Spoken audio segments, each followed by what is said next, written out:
So hello and welcome everyone. I'm Vanessa Bertozzi. I'll be your MC of sorts tonight. Welcome to Exploring Community Economics and thank you for coming. I'm really incredibly thrilled about the turnout. We had 90 RSVPs, so even if half those people show up, this is a robust group. Many familiar faces, and I'm sure a lot of you know each other as well. So I want to start off by saying thank you to Rhinebeck Responds, which is a volunteer-led group that has sprung forth because of the COVID-19 crisis. And Rhinebeck Responds has been fundraising grants for local small businesses and also fundraising for our families who are maybe falling through the safety net, namely undocumented folks in our community. So I'm going to just show you our agenda here this evening. We've got a jam-packed program.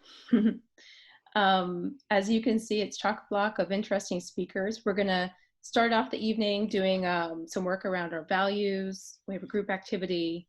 Then we'll take a little break and come back for our next set of speakers.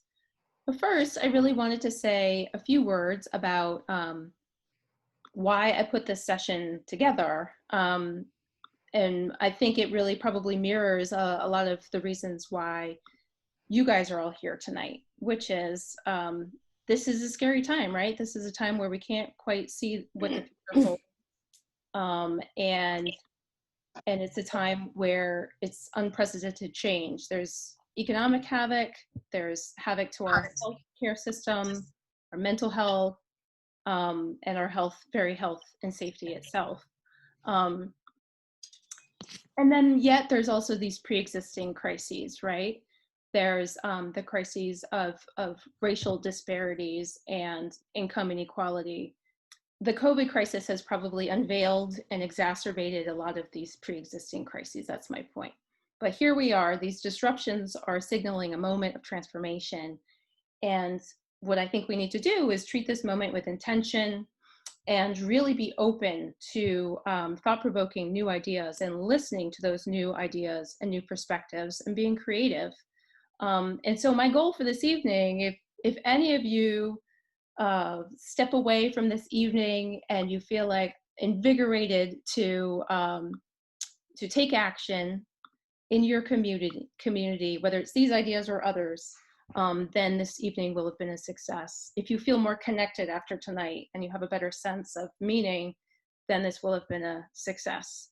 And I think that's why you're here, right? Because you want to step up and not just make Rhinebeck a place that's surviving, but a place that will be thriving. So tonight we're going to be talking about all this through the lens of community and economics. And let's give ourselves permission to think of a brighter future and imagine that brighter future. This is exploratory. This session itself is a bit of an experiment. And what better time to do a social connectivity experiment than when we're completely social isolated. So, so with that said, that we want this to be a conversation and we want to be this connecting event, I am muting you all. And I realize the irony behind that. But we will have plenty of time for Q&A and discussion. And we do have the chat feature. So I think most folks are familiar with Zoom.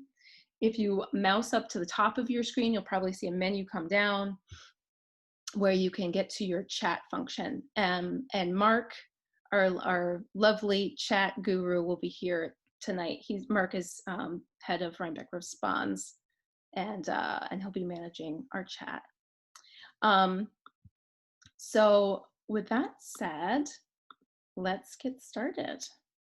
So our first exercise here is an interactive one. So I'm going to be asking you to open up in a web browser this URL, and this is going to open up a website called Fun Retro.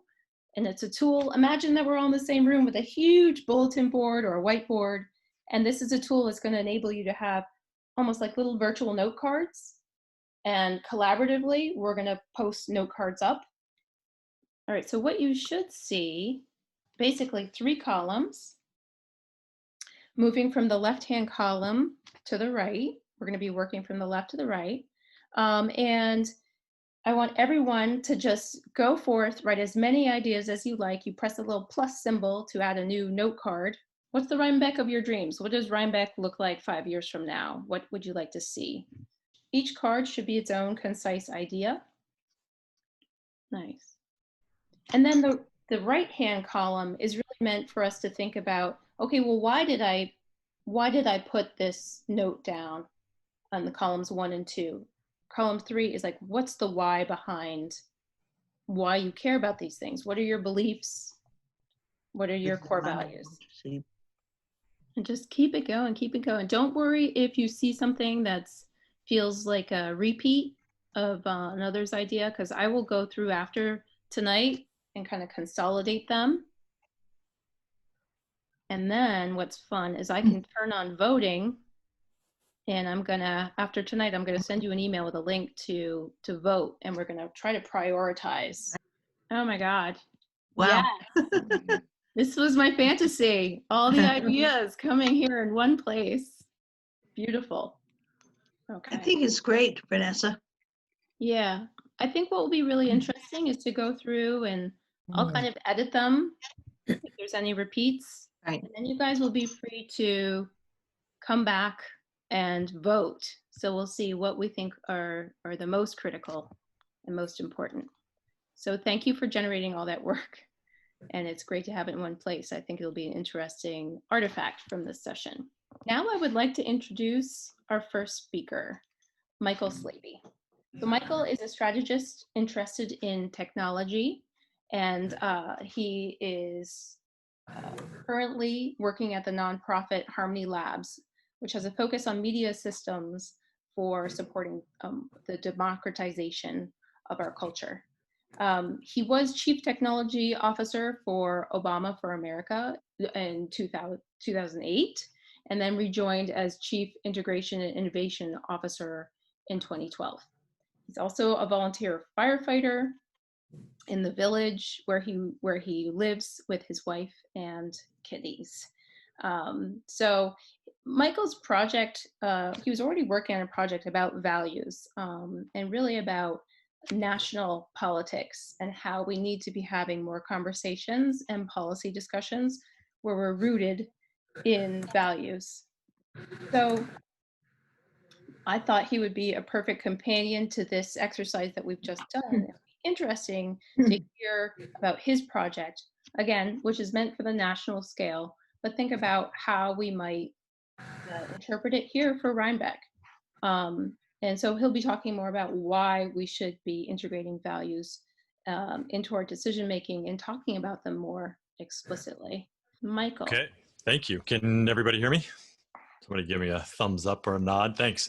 First of all, Vanessa, thanks for including me in this. I have been working in national politics for a while, but I'm new to Rhinebeck. I'm new to this community. My wife and I moved here a little less than 2 years ago, and it's awesome to feel included in this kind of local conversation about what we want and what we want for this community. And I'm sort of humbled to get to be part of the conversation. So thank you for including me. I wanted to talk a little bit as a starting point about why values matter for these conversations. I think the exercise we just did is a really interesting example of, at a moment in time, we are capable of articulating with clarity what we want, right? And those things are relatively tactical. You see things like more walkability and some very specific things that we want for our community. And we see this play out in politics a lot when tactical ideas tend to be the most tangible and the easiest to understand. And so they tend to be the things that we start with. But values in the healthiest sort of rhetorical political environments, values drive a mission. What we believe drives the direction that we want to go. That direction is achieved by a strategy and is executed by a set of tactics. We have a tendency to invert this because it's more practical. It feels more tactical and more tangible the other way around. But the tricky part about inverting it is that then when we're leading with tactics or we're leading with very specific policies, it becomes very tricky to think about the future. When our identity gets wrapped in specific policy outcomes, if either we achieve those policy outcomes, our identity gets called into question, or as time moves forward, our view of exactly what we need may evolve. And if we are not constantly challenging our ideas about how we achieve what we want, we're going to stop innovating. We're going to stop coming up with better ideas, because what we want become fundamental to our identity. And it's important, we see this, I have felt this tension in the Democratic Party, in liberalism, in progressivism, around an increasing clarity about what we want. We've watched this unfold during the 2020 primary, an incredibly creative, expansive set of ideas about policy. But for me, often not a lot of clarity about why. Why do we want these things, and how do these things fit together? And my experience is that it is the why on which we align. It is the things that knowing what we believe and why we want the things we want is how we align, that allow us to stay aligned while we argue about how we achieve them. And that argument is healthy. That conversation about how we build the community that we want is why we need lots of ideas. It's why we want lots of people participating in leadership and community engagement, because how is complicated. And so as sort of this year has unfolded, and this moment of transformation that Vanessa talked about, and that I think a lot of us are feeling as the world is evolving, and 2020 has been sort of evolving on its own, has felt like this moment for a serious conversation about what do we want for our future. How I have been sort of obsessed with this thought about how we choose to recover from these crises is going to determine the course of the next century. Yeah. And so I started working on this project just as a demonstration, and I share it tonight just as a demonstration of how a set of principles can create a foundation for all of the things that we want, as a tighter way of trying to align on something that's going to be durable as we achieve our goals and as we come up with new ideas. And so if we can go to the next slide, Vanessa, the whole concept here is how to articulate what we want for America moving forward, right? And I've sort of wrapped this around the idea of building a more generative America, and how this set of core principles can help us define where we're going. If we want a country that's fair, just, and safe, if we want the abundance that we see around us, but that is inequitable and unfairly distributed, to become part of what we all expect for our lives, then there's a set of changes that I think we need to make possible for ourselves and for our communities. And they're built for me around these 8 principles that embody healthy leadership. We start with vision, which is just a clear identity of where we're going, being clear about the future and the possibility of a society and what we want for ourselves. And we're starting to do that in this exercise, right? Just being clear and explicit about what we want is fundamental to having the sort of leadership and the opportunity to achieve and to end up where we want to go. That first slide is so perfect, right? Without the clarity about where we want to go, who knows where we're going to end up. So the next piece, the next pillar for me is about kindness, which is about empathy in action. It's about believing and noticing, feeling, and responding to the people around us as if they are family, and the recognition that the health and safety of our health and safety being tied to the health and safety of our neighbors. Once we are sort of embodying this kindness, the next principle is about duty. That because we care about the success of others, we are willing and we feel committed to working for the success of others. Ultimately, in society and humanity, collaboration is more important to the success of humanity than competition, which is something that feels a little bit at odds with some of our sort of American principles about competition and self-reliance, but that's an argument for another day. The next principle here is about reverence, that the things that we live, democracy is a system of faith. and that the spaces, literal spaces, physical spaces, natural spaces, and the experiences like school and church and spirituality that are sacred to keeping our society healthy, we need to treat as sacred. That we having a reverence for the principles and the institutions that make us healthy and safe are important. The next is about the preservation and distribution of resources, and that we think about preservation and we think about resources in the context of collective health, not just in the context of abundance or building wealth, which is a reframing of our sort of basic economic ideas about what resources are for. The sixth pillar for me is about healing, and this is both about healing our past and understanding what health means in the future, and that those are connected.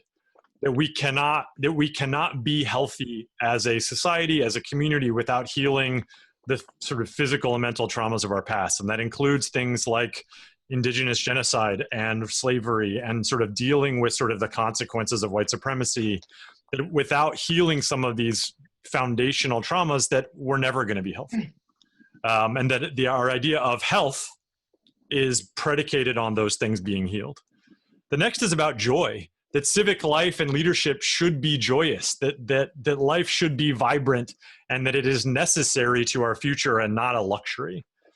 And the last is about transformation, that we should expect change, that we should expect that our best ideas will be displaced by better ideas. And that as we move through the world, that transformation is the norm. Transformation should be what we expect from the world around us, and that we design and build resilient communities around the idea that transformation is what we want. So these principles are just an example. This is an opening. This is of what a framework could look like. When you have a foundation like this, the things that we do fall out of this naturally, right? Sort of building on investing in each other's, the systems that we want and the policies that we want, represented here in the gray bubbles, which are nowhere too small to read. But the point is that the policies that we are looking to achieve, the things we want for ourselves, all fall out from these principles. And these principles are the foundation of how we think about society, how we evaluate new ideas, and how we connect ourselves to each other so that we can have a good, productive, generative argument about how we get there together. And I think that is the piece that I think I offer as just an example of this at work for this conversation, which is if we can center around the right-hand column of the values that we believe in, what we want for ourselves can be the debate. And that's a healthy debate. That can be a conversation rather than a confrontation. When the policies are our identity, questioning policies becomes an existential threat. And if we can't argue about how and we can't debate how, our ideas aren't going to get stronger. And so my invitation is that we align around what we believe and then we work together about how we get there. So I'm grateful to be able to share this with you. This is an ongoing piece of work that is very much a draft and a work in progress that Vanessa was willing to let me share here. So if anybody's intrigued by this, we'd love to find ways to keep talking about it. I have a question. Sue, go ahead. Yes, Sue. Thank you, Mark. I've lived in Rhinebeck for 55 years. Ooh. Yeah, sorry, I don't know who said ooh. And I have seen. No, wow, that's interesting. I've seen a lot of change, and when I arrived here, this was a very conservative, politically conservative town and village, and I am wondering what portion of the audience tonight comes from that group of people who are still very active in Rhinebeck. And I don't know the answer to that. So it's a question. It's a question because what I heard from Michael was a very progressive, a very positive, value-oriented disposition. But if we are not including in the conversation those who don't necessarily want change, how can we go into those conversations rather than confrontation? So Sue, I think your question is very important, and I think that's in large part what the work will be about, right? Is to come together with people and have those difficult conversations. But I think what's interesting about starting from the place of values is that those are often things that we can agree upon, even across party lines. So start with the values as a way to talk to your neighbor who maybe you vehemently disagree on policy matters with. What do you think, Michael? I think that's right. I mean, my experience, I saw one of the questions in the chat about sort of what brought me here. What brought me here was family. My wife's sisters lived here for a decade, and we wanted to be closer to them. I moved here from downtown Chicago. I lived in downtown Chicago for 20 years. And there are a lot of things about living here and living in a smaller place that I love. My experience, for instance, joining the volunteer fire department, as somebody who's been a professional partisan for a good portion of my career, a lot of the guys in the firehouse are Republicans, and we are bound together by the fact that we're all willing to wake up in the middle of the night when someone calls 911. And the rest of it is very secondary. Like we have belief in each other, we trust each other, we believe in our community, we want to be of service. And so some of these other pieces are really secondary to our relationship. Now, we have debates and we have other things, but we also have this underlying trust. And I think that's part of what becomes possible. Most of these, I think the way I talk about these values ends up feeling progressive, and I agree with that, Sue. I think that's totally fair. But I don't know that like kindness and duty are inherently liberal ideas. And I think my experience talking to my own family, conservative evangelical Christians from Colorado Springs and Tennessee, is that we align on a lot of these things, and we disagree, on things like tax policy, but that's okay. I think we can debate that. I'm happy to debate that. I have strong opinions about tax policy, but we are still a family, and I think part of what is breaking down in the sort of hyper partisan environment that we live in, and by focusing so much on policy as the differentiator, is it becomes hard to find common ground. And I think common ground is needed. There are limits to that, and I'm not talking about civility. Civility is often a tool of oppression, but an ability to argue in safety, I think, is important for a democracy. I would just like to say that I think there's been a tremendous amount of progress in Rhinebeck over the years now. Having been here 55 years, I may be seeing things quite differently than people who have been here 25 years or 5 years or 3 years or 2 years. Mm-hmm. But I think there is a determination to make Rhinebeck, I was going to say the best. That's not the right word. Hello? Mark, I'm Can not you a hear work, me? as you know, I'm not a wordsmith. Yeah. Mhm. Hi, Iridian. What? Oh, sorry. I was just unmuting Iridian, our next speaker. Oh, I'm sorry. I will stop. I think the potential to grow and develop and be more inclusive is here in Rhinebeck. And I think as we have conversations like this, it's very important to remind ourselves that a lot of change has happened in the last, in this decade and before. And that, as I think you're suggesting, more change needs to occur. Yeah, thank you for your perspective. It's a long time Rhinebecker. So I'm going to bring up Leanne Usher. Leanne is a economist and a visiting professor to Bard, where she teaches economics and financial systems. She also works as a grassroots activist, and she's the economist for the Hudson Valley Current, which is a local currency platform that operates out of Kingston. And she's also a consultant on a local currency project in Kenya, and as well as an economist for open farming, which is building a platform, a cooperative platform for empowering small farmers in the coming age of precision agriculture. She has a PhD in economics from the New School of Social Research. And in her spare time, she likes to bake bread, compost, and nurture a garden for butterflies, bees, and hummingbirds. So Leanne, welcome. Thank you, Vanessa. Can you hear me okay? Yes. Great. Okay, well, good evening, everyone. Yes, so I'm a monetary theorist. I'm going to give a very quick rundown on community currencies.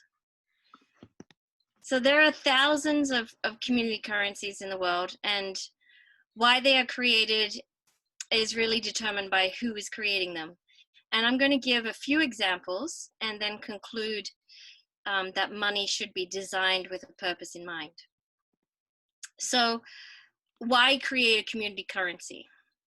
Well, the most common is to keep money local and to increase local incomes.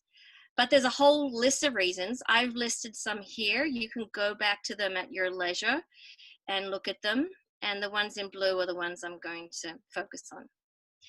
So who creates it will determine its purpose. Now, one of Rhinebeck's residents, Hyman Minsky, is famous for saying that literally anyone can create money. The problem is to get it accepted. So here's a visual list of those who have tried. Anarchists going around anti-clockwise. We can see in Bitcoin, we could call those anarchists. We have entrepreneurs, Swiss alpine farmers, self-help groups. These were a group of organized unemployed in Minneapolis, gamers, and economic think tanks, local councils. So there's many and many more, but let's take a specific example. There was a deli owner in Great Barrington in the 1990s, early 1990s. His rent was doubled by his landlord, and he went to the bank and was denied a loan. And it was suggested to him that he should just print his own money. So he printed these vouchers and sold them for $8 each. They gave the bearers $10 worth of sandwiches, and he quickly raised $5,000 US and was able to move his business across the street. But in addition to issuing these vouchers, the vouchers themselves started circulating around town. So people left them in the pastor's offering bowl. They were used to pay babysitters and used in the stores. So once it is being used as a final payment to a third party, then we can say that this is money. So there are similar examples to this, also from the Berkshires. Two farmers also issued their own currency, and in the center there, they replaced George Washington's head with a cabbage. And these experiments, which I'm not going to go into in details, but they led to an economic think tank, the Schumacher Institute, to create a community currency for the region called the Berkshires. And perhaps if any of you have been to Great Barrington and used this local currency, maybe you can say so in the chat. So it's been around since 2006, and it's backed 100% by US dollars. I would say its primary purpose is to attract tourism and to keep that money local. So a community currency closer to home is the Hudson Valley Current, which has members in Ulster, Dutchess, and Columbia, and its currency is effectively backed by advertising and food. There is another currency I can mention, a colleague of mine, Michael Marks, who is working with the Pittsburgh group, and they mint currency to give to NGOs who then recruit, train, and pay those who are resource and time poor, people from the community who they call change makers. Japan is a is a country that is filled with local currencies. And one very popular one is the Furia Kipu, whose primary purpose was to help seniors get care from their community. And there are many other examples. But the point here is that money is designed for a purpose. And again, here's a list of goals and purposes that I have created that would fit on one slide, but there are many, many more. So without knowing it, we are usually trapped in the world of the dollar, which has its own behavioral incentives. But since money can be designed, and we can design a complementary currency, one that is a complement to the dollar, we can reimagine the purpose of money and design a monetary system that incentivizes behavior that supports our values. This is like the donkey and the carrot. And so we can have more than just the US dollar as the carrot. We can have other things that align our behavior and ultimately our values. So if you want to read more about local currencies, I suggest Bernard Lietteau's book. There's also lots of notes and links in these slides, which I'm sure you'll all get a copy of. And I'll just leave you with this very short video. Iridian is a recent graduate of the Rhinebeck Central Schools and a student from Dutchess Community College, where she advocated for students with DACA rights. She is currently interning with Antonio Delgado's office, where she's advocating for the immigrant community, and she's also been an advocate through Nobody Leaves Mid-Hudson. So I wanted her to come and speak from her point of view as someone in the who's a DACA recipient. I thought it would be really important to share that point of view for us here in Rhinebeck. So Iridian, take it away. Hi everyone, I was born in Oaxaca, Mexico. I immigrated here when I was about 2 years old. I grew up in Rhinebeck and I know the Rhinebeck community pretty well. Some of you may have seen me. I work in a couple of restaurants in Rhinebeck, so some of you may know me, but I wanted to talk a little bit about the immigrant community in Rhinebeck. So immigrants, especially undocumented immigrants, over the years have definitely faced a number of different issues. So in New York, 3.1 million immigrants live in New York, and 92% of which live in Long Island, the Hudson Valley, and New York City. Immigrants, roughly 70% of immigrants in New York are employed, and they make up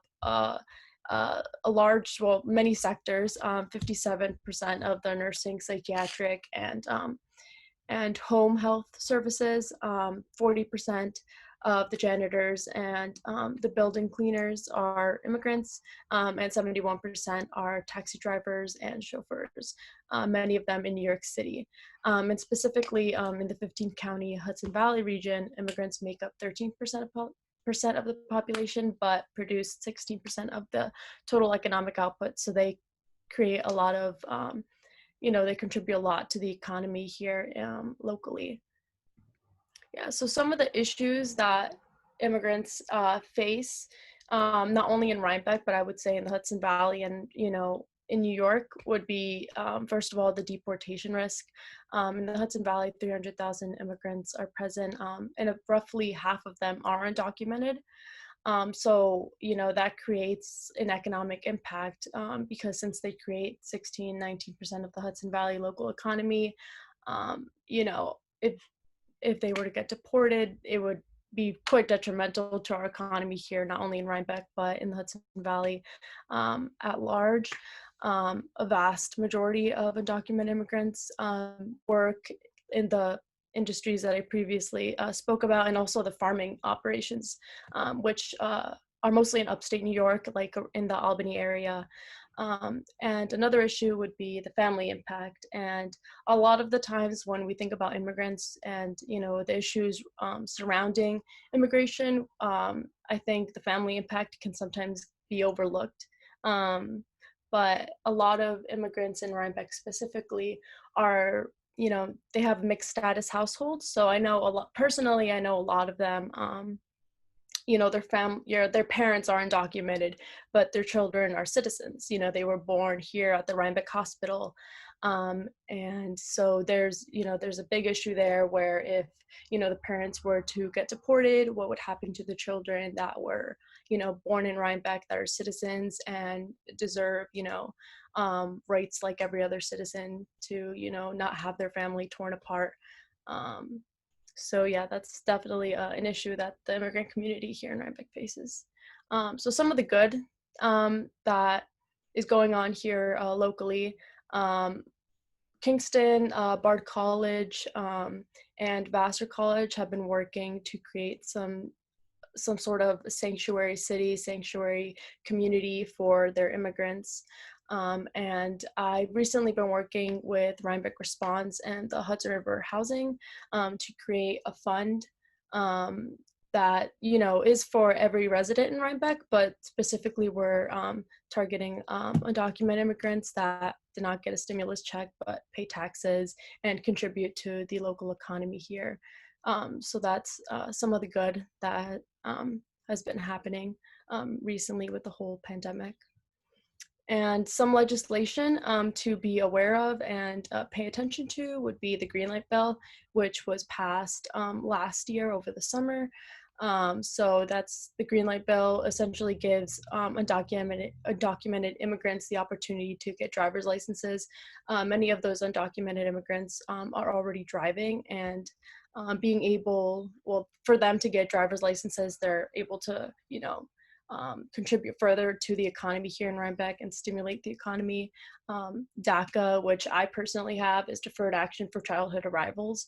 So it's meant for children that were brought here as immigrants that are not citizens, and it gives them legal protection. So it gives them the ability to work, the ability to get a driver's licenses. And I know many people actually in Rhinebeck, I know many of them have DACA, so they are able to work here locally using that. And more recently, Nobody Leaves Mid-Hudson has been advocating for municipal ID programs. They've successfully implemented them in Beacon, Middletown, Poughkeepsie, Kingston. So municipal ID programs are essentially give a form of identification for undocumented immigrants, and they also help the homeless community and the transgender community in accessing some sort of ID, because a lot of the times it can get hard for undocumented immigrants to be able to get their prescriptions or pick up their children from school without an actual documentation that, that is supported here locally. Thank you so much, Iridian. So our next speaker is Alex Kolokotronis. Alex, yes, you are unmuted. Can you say hello? Great. So as I get to your slides, let me introduce you.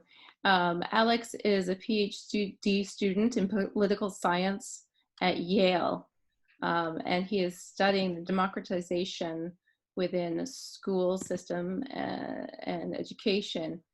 He's also worked as an activist, and he has been the director of policy for the Justin Farmer Connecticut State Senate campaign. He's formerly a worker cooperative development assistant at Make the Road New York and a student coordinator of New York City Network of Worker Cooperatives.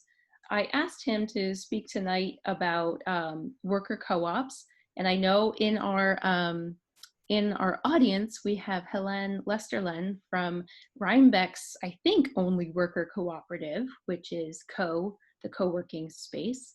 Alex, tell us a little bit about expanding employee ownership. Great. Hi, everybody. Thank you for having me. This has been a wonderful event.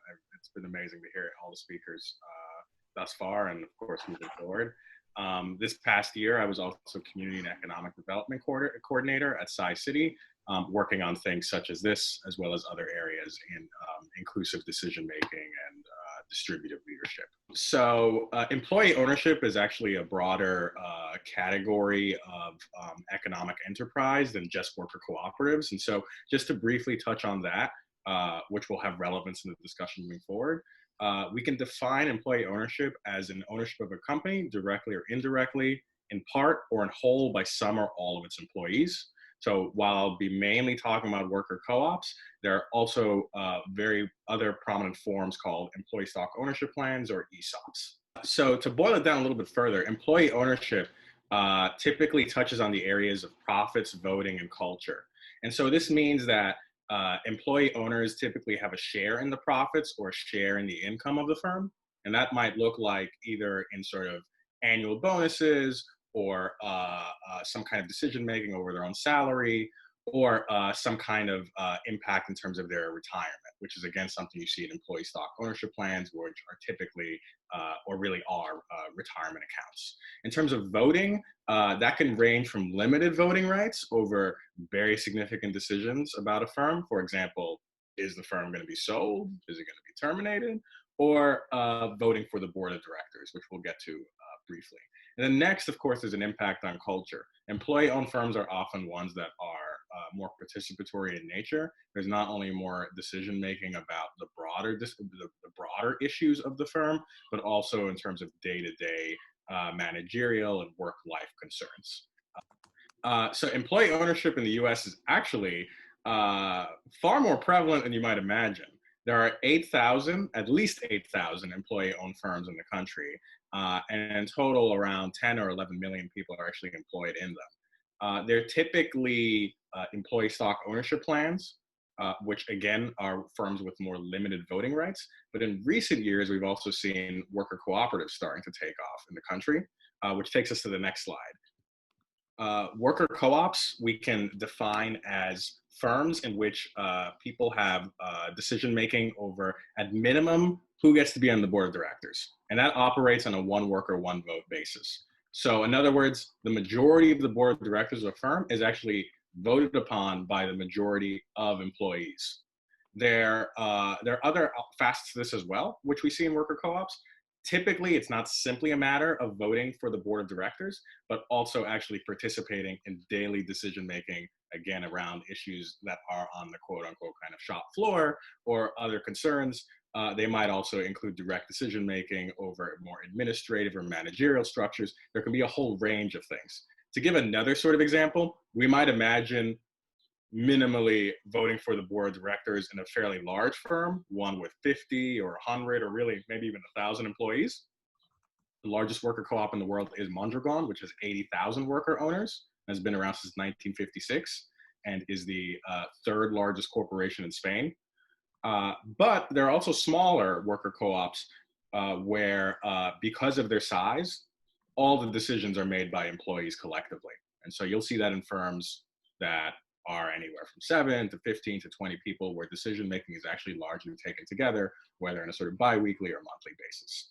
To highlight the sort of benefits of worker co-ops, you'll find that worker co-ops typically pay something approaching a living wage. And really, though, to highlight, though, the importance of wages and salary in worker co-ops and the benefits, you'll also find that pay ratios are far smaller within worker co-ops than your average enterprise. Worker co-ops in the United States typically only have a 2-to-1 highest to lowest pay ratio, whereas in some of your largest corporations, you see the income inequality stretch from 300, 400, 500, in some cases even 1,000 to 1. And so if your concern is not as an employee or as a worker, but as somebody concerned with economic inequality, then worker co-ops are something that makes sense as a solution. And in fact, this is why the New York City Council in just the past few years has continuously supported worker cooperative development, because it's been explicitly seen as a solution to income inequality or a tool in the toolbox. The sort of growing movement in terms of worker co-ops and how many there are about 465 that we know of. Might seem small. It still frankly is. In other countries, there are thousands of worker co-ops. In Spain, there are about 20,000. In Italy, in one of Italy's provinces, Emilia-Romagna, there are the 40% of GDP is actually worker co-ops, or rather, sorry, co-ops in general. So there are examples of this being a large portion of the economy. But here what we find is that worker co-ops make up around these numbers right now in the United States, and that's grown quite a bit. But there are opportunities for growth, and that takes us again to the next slide, surrounding what has been named the Silver Tsunami. The Silver Tsunami, as you'll see here, shows or depicts the increasing amount of older Americans in the country and people who are retiring. Now, what that looks like in the United States actually is, in terms of business ownership, is 2.3 million baby boomers who are business owners who are now or are in the process of retiring. The impact of this nationwide is that there are nearly 25 million people who work for businesses that are owned by baby boomers. And in a number of cases, or more than a number of cases, what we see as the pattern and trend is that the ratio of buyers to sellers has actually rapidly decreased over the last few years, such that people cannot even find a person to buy their firm, even if it's perfectly profitable, healthy, employee satisfaction's high. There just isn't an option. They might not have children or relatives that want to take on the business either, and so we see the business terminate. And so what we actually have is an opportunity to convert those enterprises. And as you might have seen in one of the previous slides, a number of worker co-ops that have come into existence over the last few years are through converting businesses. And there are a number of examples, including one that I would recommend people look up called Island Employee Cooperative, that basically saved that enterprise from simply closing up shop, and in turn significantly affected the town's finances and economy.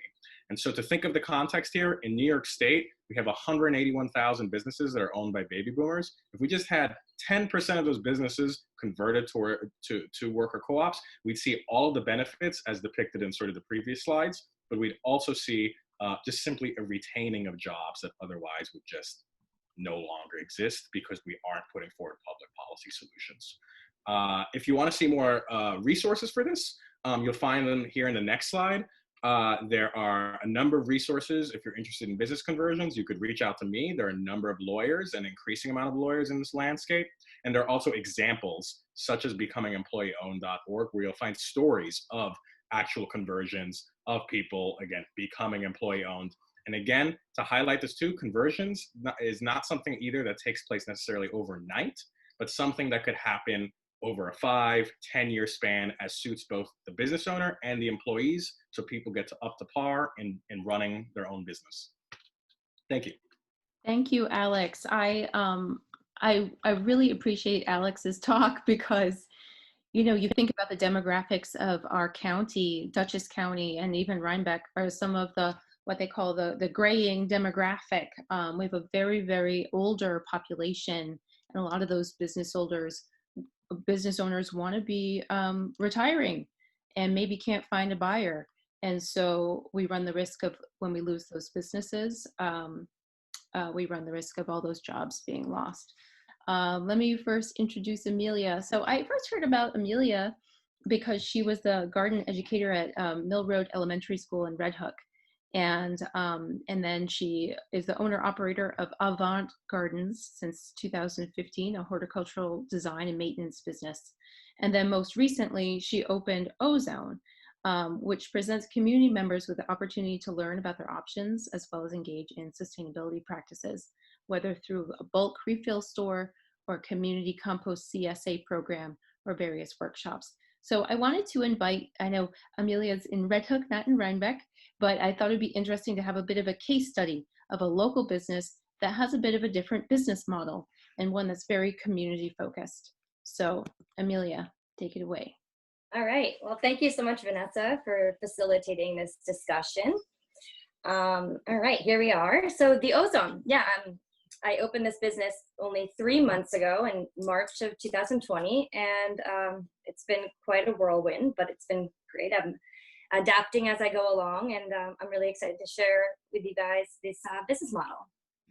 So as you see here, the Ozone is a zero waste sustainability center. It's located right on Red Hook on Gregg Farm. The Ozone's mission is to serve as a valuable community resource where residents and visitors alike can access a variety of environmentally conscious products and services that fit their daily needs. So basically, I'm just trying to be a resource center for sustainability options. So the first option I have is the bulk refill station. So this is a way for you never to have to buy another single-use plastic container. We supply a lot of our bulk refill items from sustainably sourced companies. We have soaps, lotions, detergents, shampoos and conditioners, household cleaning products. And buying in bulk provides tangible environmental, economic, and health benefits. It is the most sustainable option for consumers. And by serving as a bulk refill station, the Ozone's customers are going to be producing less plastic waste by reducing the amount of packaging that's needed when you go shopping. According to one resource, if everyone bought in bulk, we'd save enough waste to eliminate 1.1 million tractor trailers to the landfill each year. So I'm trying to engage our customers in proactive environmental measures, which I feel like many of us are trying to find ways in doing so. So how does the bulk refill work? The bulk refill, you bring your own containers. That's the first thing. That's the best way of going about it. I also have containers up for purchase. And care is taken to ensure that all of the products are coming from good sources. I'm getting them from Pennsylvania, Chagrin Valley Soap and South, Vermont Soap, Melia or cleaning products of Chicago, Beeswax of Vermont, and Ecos, which is earth-friendly products. And they are the first company in the world to have achieved the trifecta of sustainability manufacturing. So they're carbon neutral, water neutral, and they have a true platinum zero waste certification, which is the highest. It's meaning that they have over 95% of their waste diverted in all 4 of their US facilities. And it's woman owned. So you bring your containers, you weigh in upon arrival, you fill your containers with whatever you'd like, and then you weigh out at checkout and you pay per ounce. So you have the option of becoming a carbon credit member. So this is kind of a way of incentivizing our community to participate in this environmental movement. A little thank you. So to become a member, every $20 you spend, you acquire 1 carbon credit. And once you attain 5 carbon credits, you receive $5 off your next purchase. Our package program. So we also have a community supported package program, kind of like a CSA, but for packages. So you can sign up to receive quarterly waste-free packages of all your household and or personal product needs. So we have 3 different options so far. We're doing like a household package, which includes laundry detergent, dish soap, multi-purpose cleaner, cleaning scrub. You can get a scrub brush, and this could rotate and change, all 4 times that you're receiving it throughout the year. And anytime you may need to refill, you get 20% off on your package refills. And we also have the personal care product package with shampoo and conditioner and lotion, toothpaste, deodorant, soap bars, salt scrubs. We can change it up and really flexible to make you a package that you'd really like.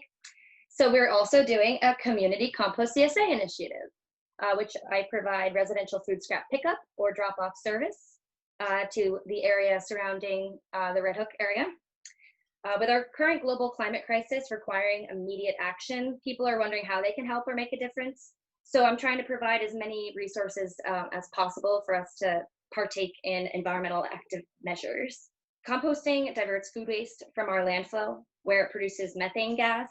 And methane gas is a greenhouse gas that's 25 times more potent than carbon dioxide. So presently, Americans are wasting an estimated 40% of all of our food, which is huge. And 18% of our landfills are made up of food waste alone.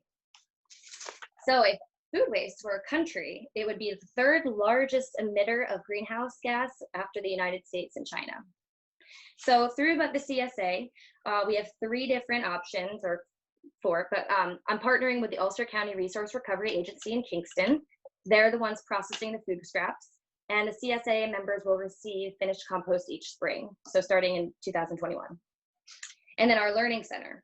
We're working hand in hand with fellow community members, educators, and sustainability enthusiasts to bring about workshops, discussion groups, camps, and community classes. So these are a few that are named there. We're doing throughout this month of July. We're starting as we reopen a little bit. We're having a few workshops with maximum number of people, 6 allowed. So you'll find all local community members who will be guiding these classes and teaching them. So how we fit into this ever-changing economic climate. So sustainability to me is really about being adaptable to the ever-changing needs of our surroundings. It's a multifaceted word, sustainability, and it can be applied to each element of our lives. I think it's important in today's world to take a look at how we sustain our bodies, how we sustain our minds, and how we sustain our planet. Many decisions we make personally or collectively as a community each day affect how we're able to sustain ourselves and our planet over the long term. So I'm hoping to provide as much information, as many resources for the community so that we can all live our true values out, being that liaison for our community. Yeah, and the future of our community. That's my little nephew in the middle there. And I'm trying to teach as many farm camp, as many classes as I can to him and his friends, and just providing a really community-oriented business that's multidisciplinary in scope. And I believe that the sooner we learn and take part in sustainable practices together as a community, the sooner we can have a lasting positive effect on ourselves and our planet. So thank you, Vanessa. Thank you so much, Amelia. Thank you. I think it's so interesting to see like this new approach to a business. And I was curious if any of any of our audience members are business owners. How do they think about any of these ideas that have been presented this evening? You know, subscription models, do those make your business more resilient to a crisis such as the one we're experiencing, a kind of CSA model? So we have a few minutes left, and I wanted to unmute Mark, who's been moderating our chat here, and see if there are any questions that came up in the chat that we could start off our Q&A. They are mostly directed to Iridian, who has actually responded to them to some extent. So Dorna was asking, following on, are there ways in which the schools are teaching kids to become involved as citizens, and do you think this is the best way to teach kids to become involved? And she responded through the chat, but perhaps you want to say a few words? Yes. About schools locally here in Rhinebeck? Yeah, so I graduated in 2018 from high school here in Rhinebeck. And when I went to school, at least, I think Rhinebeck could have done a better job of encouraging its students to get more involved in the community. Just creates more awareness of, you know, Rhinebeck being a community. I was speaking to Vanessa I think maybe yesterday, but I was telling her how, you know, when I went to Rhinebeck High School and I was a senior, I didn't think about Rhinebeck as a community per se. I mean, I just knew, you know, there were adults that were perhaps doing things behind the scenes and, you know, taking care of all that sort of stuff. But I didn't think that any one of my friends or even myself would be interested in like becoming a part of the conversation. And there was really nothing that the administration or the teachers said to, you know, let us know that, you know, oh, you can get involved this way or you can get involved another way, to, you know, sort of make Rhinebeck a better community. And I said something in the chat where I recently went to Dr. Davenport, the principal, to see if it was possible to create a club called, well, Democracy Matters, where essentially it would be student-led and students would be able to take on a number of different issues in the community and work with, you know, local politicians here in Rhinebeck, you know, on a number of different issues that impact the community and whatnot. But, you know, the pandemic hit, and then you know, I was unable to get in touch with the administration since they were really busy taking care of other things, which is very reasonable. But I think generally Rhinebeck could do a better job of encouraging its students to get involved in the community. Like I said, we have to do 40 hours of community service in order to graduate, 45 hours. And then only my senior year in government class, you know, we talk about voting and, you know, they register students. And yeah, we don't really talk about what's going on in Rhinebeck, like in terms of leadership. So I think there could definitely, you know, we could definitely create something to involve the students more in the community here. And I think you're seeing a number of other people following up already on some of these, and whether parents need to get more involved, whether the students themselves need to take more responsibility. There is turnover in the superintendent's positions in some of the schools. I think there's a feeling that it's more of a collective effort to raise citizenship value for the students. You agree with that? Yeah, I think I'm seeing here that someone's experience with the Interact Club. Yeah, I heard about that club as well. I personally didn't join it. I think a lot of students, there's always that group of students in Rhinebeck that are definitely more involved, and I don't know, it's just something that my friends and I we didn't really care much about. I think looking back, I wish I had been involved in Model UN and things like that, and student council. But it might just be because I was in high school and that stuff didn't interest me back then. And it wasn't until the end of my senior year when I was interning for the congressman back then during the midterms that I sparked my interest in community work. But I definitely am optimistic, and I definitely think that future generations have become more involved in the community, which is super great to see. So I'm definitely more optimistic, and I think things will get better from now on. And you can see the interaction. Everybody's got access to the chat right now, and you can see that people are weighing in, actually saying some very positive things about Interact right now. Vanessa, you've only got a few minutes left. I'm just going to say that I think there was a good deal of reaction to the last speaker, that you just, perhaps people want to send a couple of other questions to that. The question of how small businesses or people individually are taking initiative in the area of environmental responsibility. That seems to, there's a couple of pieces that clearly touched a nerve on that one. And Vanessa, I know you personally are very deeply involved in it, so perhaps you want to take to the end.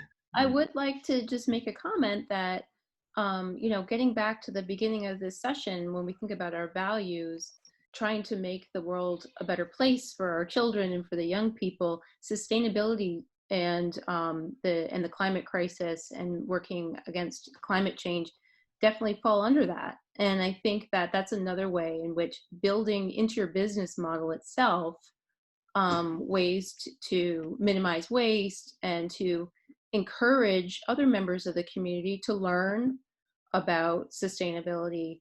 That's the direction that we need to be taking, and that's the reason why I invited Amelia, because I think her business is so seeped in baking in those values. So I don't know, I would hope any of the other business owners, small business owners in the audience, would really think about, like, how do I build in sustainability into my business itself and into my interaction with my customers? Maybe with that note, we'll call it a night, but I will be saving the chat and sharing the recording. And I do have homework for everyone. There's homework. I will be sharing a form where you can give more feedback on how tonight went, which of these ideas maybe sparked interest in you. And then I'll also be sharing the link where we can vote on all those, on that values group exercise. The idea will be to kind of force us to think about prioritization of what are the most important things to focus on. But I just want to thank you all for coming, and a round of applause to our amazing speakers who just shared their time and their brains with us this evening, free of cost. So thank you to everyone. Please take all these ideas and discuss them with your friends and your neighbors. And this is a moment of pollination of all those ideas. So thank you, everyone.